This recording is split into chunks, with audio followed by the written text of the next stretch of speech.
뉴욕주가 비필수 사업장에 대한 재택근무령의 효력을 6월 6일까지로 연장했습니다. 다만 정상화 조건을 충족한 지역에서는 오는 15일부터 단계적으로 제한 조치가 해제됩니다.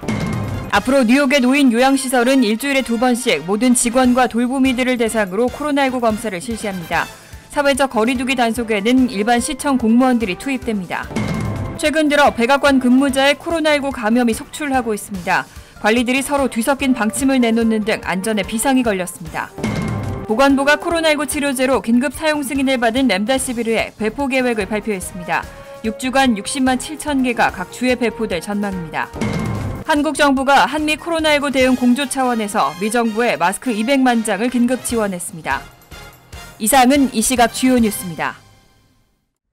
시청자 여러분 안녕하십니까? KBN 뉴스입니다. 오늘 오후 4시 기준 미 전역의 코로나19 누적 확진자는 어제보다 12,539명 늘어난 138만 177명, 사망자는 627명이 늘어 8만 1,414명입니다. 이 가운데 뉴욕의 확진자는 581명이 늘어 43만 5,987명, 사망자는 62명이 늘어난 2만 6,874명, 뉴저지의 확진자는 922명이 늘어나 14만 930명, 사망자는 48명이 늘어 9,312명으로 집계됐습니다. 첫 번째 소식입니다. 뉴욕주가 비필수 사업장에 대한 재택근무령의 효력을 6월 6일까지로 연장했습니다. 다만 정상화 조건을 충족한 지역에서는 오는 15일부터 단계적으로 제한 조치가 해제됩니다. 뉴욕시 등 여전히 코로나19 확산 위험이 높은 지역에서는 행정명령의 효력이 연장됩니다. 앤드류 쿠오모 뉴욕 주지사는 지난 8일 비필수 사업장에 대한 재택근무령의 법적 효력을 5월 15일에서 6월 6일까지 연장하는 내용의 행정명령에 서명했습니다. 하지만 주지사실은 재택근무령의 법적 효력을 연장하는 목적이라고 선을 그었습니다. 이르면 오는 15일 이후부터 정상화 조건을 충족한 지역부터 순차적으로 경제활동의 제한 조치를 해제한다는 계획은 이번 행정명령과 관계없이 실시됩니다. 다만 여전히 위험하다고 판단되는 지역은 재택근무령이 지속되기 때문에 이를 위한 법적 권한을 위해 행정명령을 6월 6일까지로 연장한다는 의미입니다. 이와 관련해 쿠오모 주지사는 어느 지역부터 단계적 정상화가 이뤄질지 등은 공개하지 않고 있습니다. 뉴욕주 북부 및 서부 지역은 정상화 조건을 상당수 충족한 것으로 보이지만 여전히 뉴욕시를 비롯한 많은 지역에서는 코로나19 위험이 적지 않은 상황입니다. 쿠오모 주지사에 따르면 10일 뉴욕주의 코로나19 신규 사망자는 207명으로 전날 226명보다 줄었고 입원 환자도 꾸준히 감소세를 보이고 있습니다. 하지만 여전히 코로나19에 취약한 요양시설 문제 등은 지속되고 있는 실정입니다. 앞으로 뉴욕의 노인 요양시설은 일주일에 2번씩 모든 직원과 돌보미들을 대상으로 코로나19 검사를 실시합니다. 또 뉴욕시에서는 그동안 경찰들의 인종차별적이고 편중된 사회적 거리두기 단속이 논란이 되어 왔는데요. 이에 대한 대책으로 일반 시청 직원들이 사회적 거리두기 단속에 투입됩니다. 빌 드블라지오 뉴욕시장과 앤드류 쿠오모 뉴욕 주지사는 10일 앞으로 뉴욕의 노인 요양시설은 일주일에 2번씩 모든 직원과 돌보미들에게 코로나19 검사를 실시해야 한다고 발표했습니다. 또 그동안 경찰이 해오던 사회적 거리두기 계도와 단속 등은 시 직원과 민간인들이 하게 된다고 덧붙였습니다. 그동안 비난과 원성이 빗발쳤던 요양시설에서의 노인 집단 사망과 경찰관의 무리한 인종차별적 폭력적 단속에 대한 대책입니다. 또 종합병원들이 코로나19 환자들을 노인 요양시설로 방출하는 것을 금지하는 조례도 나왔습니다. 앞서 AP통신은 노인 요양시설의 코로나19 집단 감염과 집단 사망의 가장 큰 요인은 주정부와 시당국이 요양시설 외부의 다른 곳에서 감염된 환자를 요양시설로 내보내도록 지시했기 때문이라는 비난이 쏟아지고 있다고 보도한 바 있습니다. 쿠오모 뉴욕 주지사는 이제는 더 이상 병원에서 코로나19 확진 판정이 난 노인 환자를 요양시설로 내보내지 않고 임시 병원 등 다른 전담 치료센터로 보낸다고 밝혔습니다. 하지만 아직도 집에서 병이 나거나 의료 혜택이 필요한 코로나19 환자를 노인시설로 보내는 것은 허용되고 있어서 대안 마련이 시급한 실정이라고 덧붙였습니다. 이 밖에 그동안 경찰관의 사회적 거리두기 위반자 단속에서 논란이 그치지 않았던 뉴욕시는 2,300명의 일반 시청 직원들을 단속에 투입하기로 했다고 밝혔습니다. 또 경찰관들에 대한 재교육과 투명한 체포 과정 등을 약속했습니다. 트럼프 대통령과 마이크 펜스 부통령을 보좌하는 직원이 코로나19에 감염된 사실이 알려지면서 백악관 내 확산 우려가 커지고 있습니다. 백악관은 추가 감염자를 차단하기 위한 대책을 잇따라 내놓고 있습니다. 하지만 관리들이 서로 뒤섞인 방침을 내놓는 등 안전에 비상이 걸렸습니다. 최근 들어 백악관 근무자의 코로나19 감염이 속출하고 있습니다. 지난 7일에는 대통령의 시중을 드는 파견 군인 한 명이 양성 판정을 받았다고 알려졌고, 이어 8일에는 인자 펜스 부통령의 대변인인 KT 밀러가 감염된 사실이 전해졌습니다. 또 요인 경호 업무 등을 담당하는 국토안보부 비밀경호국 소속 대원 11명이 양성 판정을 받았지만 이들 중 누가 최근 백악관에서 근무했는지 확인되지 않았다는 보도도 나왔습니다. 위기의식이 높아지면서 백악관 참모들은 8일 백악관 행정팀으로부터 최대한 원격 근무를 실행하라는 지침을 전달받은 것으로 알려졌습니다. 저드 디어 백악관 부대변인은 모든 예방책을 취하기 위해 긴밀히 협력하고 있다며 1일 발열 체크, 대통령과 부통령 근접 인사의 코로나19 매일 검사 사례 등을 제시했습니다. 하지만 워싱턴 포스트는 당국자를 인용해 일부 백악관 참모는 사무실에서 일하는 것을 권장받았고, 트럼프 대통령, 펜스 부통령과 함께 외부 행사에 참석하는 보좌진도 격리 조치를 하지 않고 있다고 보도했습니다. 백악관의 한 경제 선임 보좌관은 CBS 방송에서 백악관으로 일하러 가는 게 무섭다며 집에서 일하는 것이 훨씬 더 안전할 것이라고 하소연하기도 했습니다. 특히 트럼프 대통령이 경제 정상화 쪽으로 초점을 옮기면서 파우치 소장이나 데비 벅스 백악관 조정관 등 보건 전문가의 입지가 위축되고 있다는 우려도 나오고 있습니다. 코로나19 확산세가 다소 줄어들면서 경제를 재개하는 주들이 늘고 있습니다. 하지만 백신이 개발되지 않은 상태에서 성급한 경제 재개는 제2의 확산과 불황을 초래할 수 있다는 경고가 나오고 있습니다. 경제 활동이 재개되면 경제는 빠르게 회복되겠지만 여름 이후에는 더 힘든 상황에 처할 수도 있다는 전망도 나옵니다. 무디스 애널리틱스의 마크 잔디 수석 이코노미스트는 CNBC의 트레이딩 네이션을 통해 미국의 많은 주들이 너무 빨리 경제 활동을 재개하고 있다고 우려했습니다. 그는 코로나19의 두 번째 파도가 일면 경제는 불황에 빠질 것이라면서 경제 활동이 완전히 폐쇄되지는 않더라도 사람들이 두려움에 사로잡히고 경제가 크게 압박받을 것이라고 전망했습니다. 잔디 수석은 경기 침체가 12개월 이상 지속되고 실업률이 두 자릿수로 유지되는 것을 불황으로 규정했습니다. 노동부는 지난 8일 4월에 미국 실업률이 14.7%까지 치솟았고 비농업 부문의 임금 노동자가 2,050만 명 줄었다고 발표한 바 있습니다. 잔디 수석은 시장에서는 V자형 회복 가능성이 상당히 높다면서 경제활동이 재개되면 메모리얼데이 주말쯤에는 일자리가 회복되기 시작하고 제2의 물결이 없다면 경제 상승세가 여름 내내 이어질 것이라고 추정했습니다. 하지만 그 이후에는 코로나19를 둘러싼 불확실성과 코로나19 때문에 헤어나기 힘든 상황에 처할 수도 있을 것이라고 덧붙였습니다. 특히 경제가 정상 궤도에 오르려면 확실한 백신 개발이 중요하다고 강조하고 향후 1년 안에 백신 개발이 이루어지지 못하면 1930년대식 침체를 야기할 수 있다고 주장했습니다. 한편 코로나19 확산 저지를 위한 제한 조치에 대해 해제를 요구하는 시위도 이어지고 있습니다. 하지만 AP통신 여론조사에서 과반이 넘는 응답자들은 이런 해제 요구 시위를 지지하지 않는다고 대답했습니다. 특히 민주당 지지자의 87%는 자택 대기 명령을 지지했고 공화당에서도 57%가 찬성했습니다. AP통신은 미시카고 대학 및 NORC 공공연구센터와 합동으로 여론조사를 실시했습니다. 여론조사 결과 응답자의 55%는 코로나19에 대한 각종 제한 조치의 해제를 요구하는 시위를 반대했고 31%가 지지한다고 답했습니다. 정당별로는 민주당 지지자들의 67%가 반대했고 공화당 지지자들은 51%가 반대 의사를 표했습니다.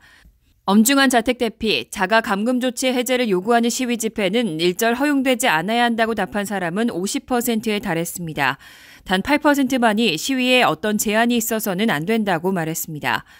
연방정부와 주정부는 3월 중순부터 기묘한 사안 외에는 집안에 머무르고 필수적이지 않은 업종의 영업활동을 중지시키는 엄한 자가감금 조치를 내렸지만 자가감금 완화 및 경제 재가동에 대한 요구가 거세지기 시작하면서 4월 중순부터 지금까지 10개 주가 이동과 영업 제한을 풀고 경제를 개방시켰습니다.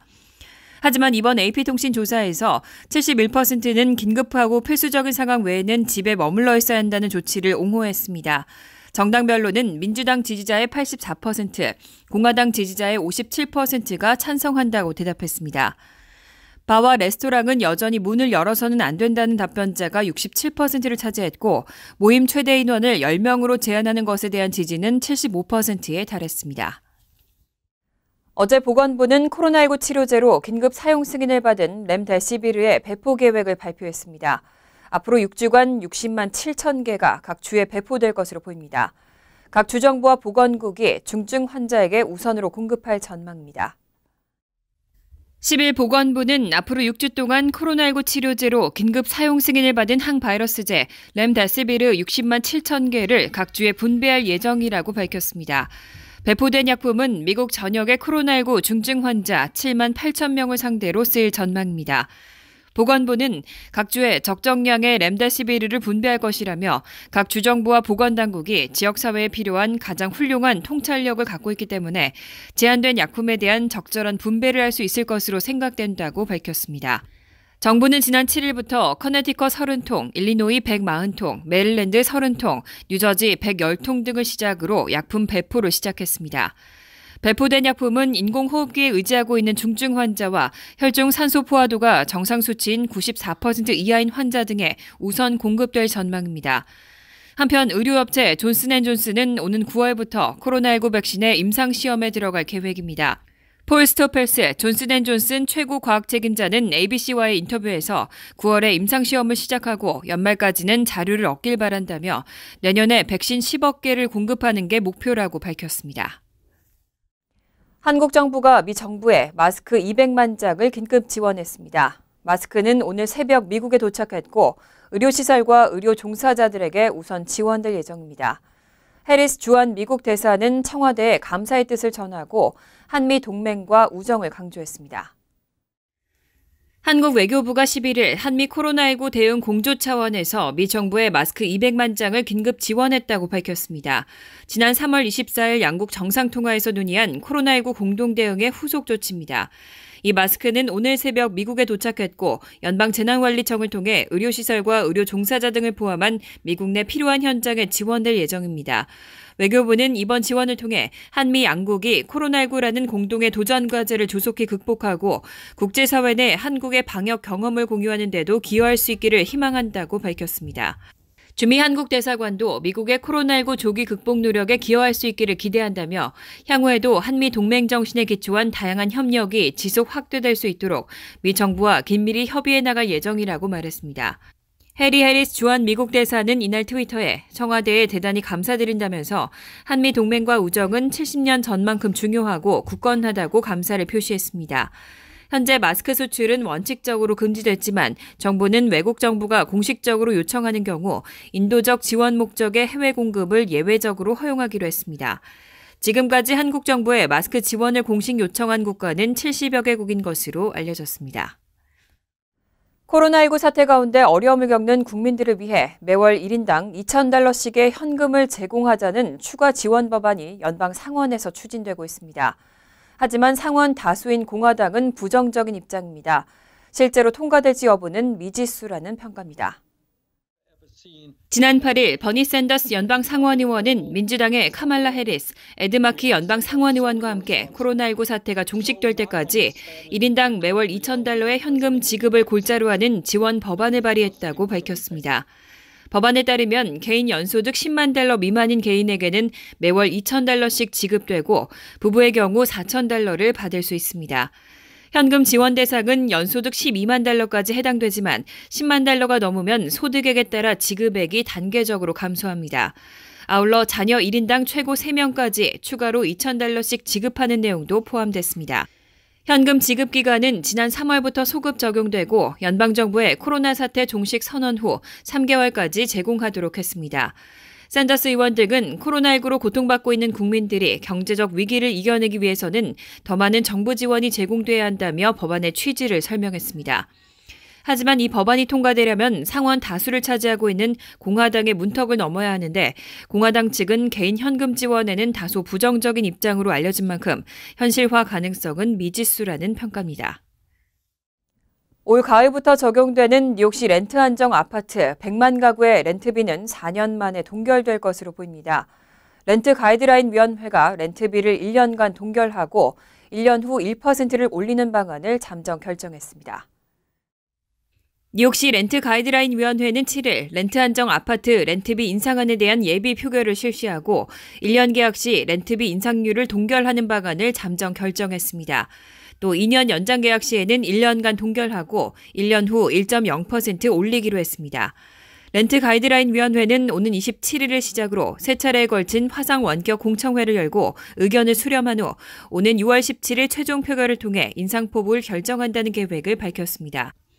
렌트비 인상안이 확정되면 오는 10월 1일부터 2020년 9월 30일 사이 96만 6천 가구에 달하는 렌트 안정아파트 렌트를 계약할 때 적용됩니다. 렌트 가이드라인 위원회는 당초 지난달 23일 예비 표결을 갖고 렌트비 인상률을 1년 계약의 경우 2.5에서 3.5%로 인상하고 2년 계약 시 3.3에서 6.75%까지 올리기로 잠정 결정하면서 세입자 단체들의 거센 반발에 부딪힌 바 있습니다. 특히 코로나19 확산으로 대량 실직 사태가 빚어지고 있는 상황에서 내려진 이번 결정에 대해 각계에서 비난의 목소리가 이어졌습니다. 결국 빌 드블라지오 뉴욕시장이 렌트비 동결을 요청했고 렌트 가이드라인 위원회가 요청을 받아들이고 새롭게 절차를 밟아 이번 결정이 내려졌습니다.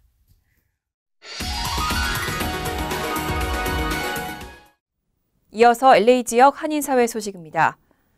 LA 지역의 봉쇄 완화 2단계 조치에 따라서 일부 비즈니스의 영업이 재개됐습니다. 한인 업주들도 오랜만에 가게 문을 열고 조심스럽게 영업을 시작했습니다. 여준호 기자가 보도합니다. 코로나 사태 이후 한 달 반 만에 문을 연 한인타운의 한 꽃집. 마침 마더스데이를 맞아 밀려드는 꽃 주문에 손길이 분주합니다. 그동안 영업 자체가 중단돼 매출이 뚝 떨어져 속이 타던 업주들은 오랜만에 활기찬 모습입니다. 주문은 의외로 많이 들어오고 있어요. 손님들께서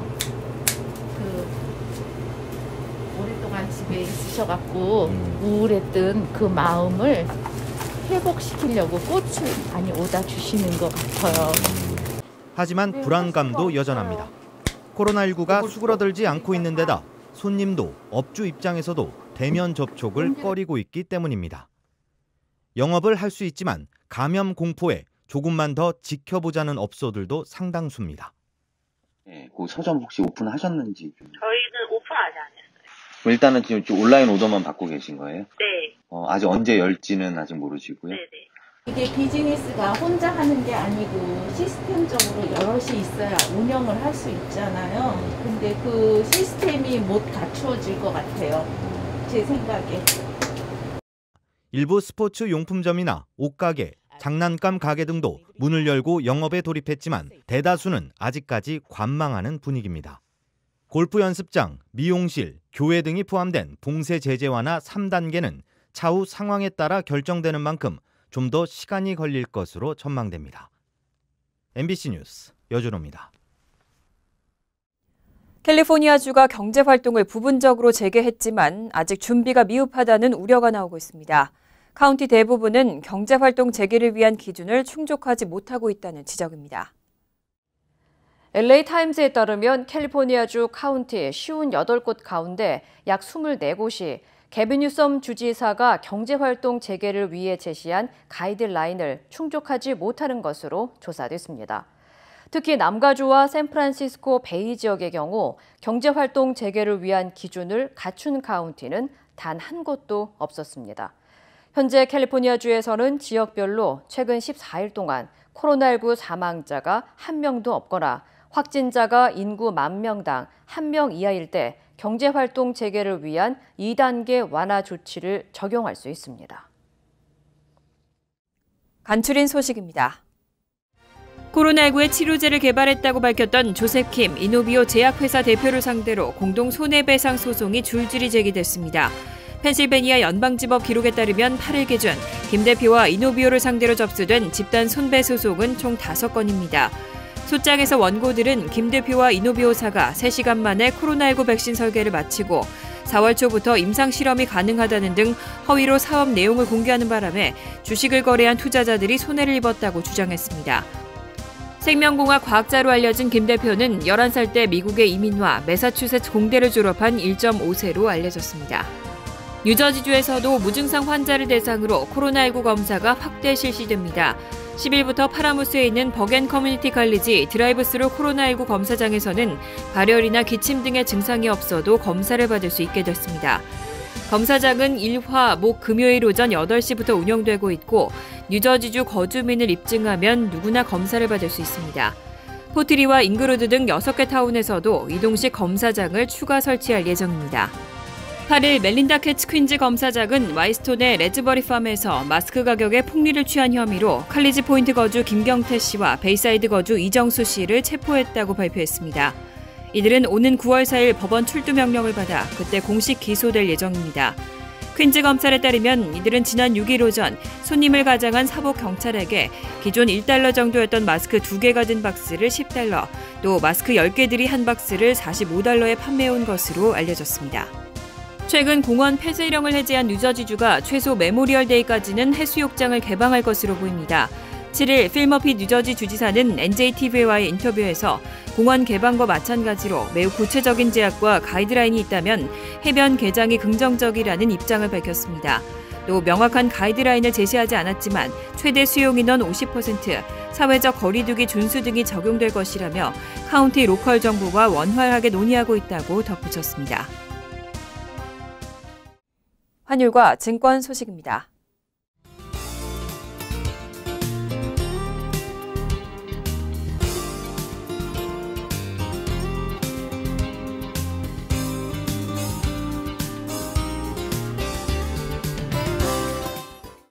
이어서 날씨입니다.